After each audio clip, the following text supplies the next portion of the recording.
How's it going, everyone? Welcome back to Kingfish Simple. So in today's video, I'm going to be talking about something really valuable for you guys that I've only really noticed since I set up these new aquariums, and that's like initially when you set up an aquarium and it starts to balance itself out, we have little like nitrate spikes and ammonia spikes and all kinds of things, and we end up with a bit of algae normally. And this isn't uncommon. This happens to be quite a lot. Like this tank's just starting to go through it down there, and these tanks have already kind of gone through that initial balancing out stage.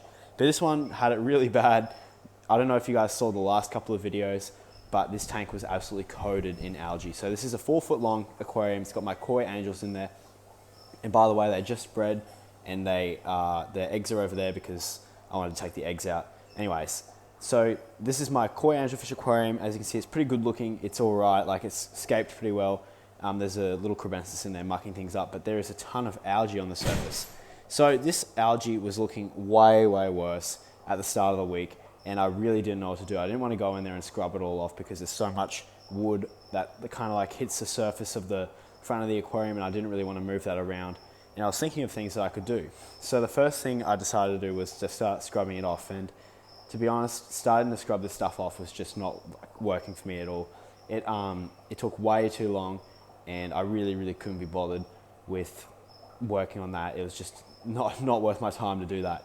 So then I decided that I needed a fish that was going to eat the surface algae and really eliminate what was happening in this aquarium. So I decided to add, over in this aquarium, I've got a bunch of bristlenose catfish that I've been breeding, and I've got a few huge bristlenose. And they were actually really hard to catch out, but I decided I'm just going to get one really big girl, and I'm going to put her in here, and I'm going to see what happens. And she's been in here for 2 days, and as you can see where she's been eating. So on the surface here, this was all completely green. I'm not lying. It looked so bad. It was like it was painted green. But she's been doing a real good job, and she's cleaning up all these little spots, as you can see. And I'm going to say within a few more days, this tank will be looking back into its really good condition, and we'll have that light coming through, and it'll look a lot more better. So I guess this week's video is very short. It's been a very busy time of the year with like Christmas and stuff coming up, and everyone's at home. It's just harder to record. But I thought I might as well just give you this little piece of advice because it came in really useful for me. So if you guys are struggling with that surface algae, get yourself like a big bristlenose pleco, and you'll instantly see the results, because this is only 2 days, and I'm going to guarantee that within a few more days this will be completely clean and it'll look heaps better. So I'm going to give you a couple more pieces of advice before you get a bristlenose. So bristlenose pretty much go with every single fish. There's not a lot of fish that it doesn't go with, and you can put it in most aquariums. Now, it's a freshwater fish. It looks a lot like, I'm trying to show you, there's a bristlenose catfish up the back here. I'm trying to focus on her. They are like kind of like a pleco, but they stay much smaller, and you guys can watch some videos. I made how to care for them videos, and I'm even breeding them in this aquarium. They breed in caves, and they are just absolute algae annihilators. So they do really well in community aquariums and pretty much every Planet aquarium. Now, some little piece of advice: you need wood in the aquarium because they require that in their diet. So I've got some driftwood in here, I've got some mopani wood, and I've got some gold vine and stuff like that.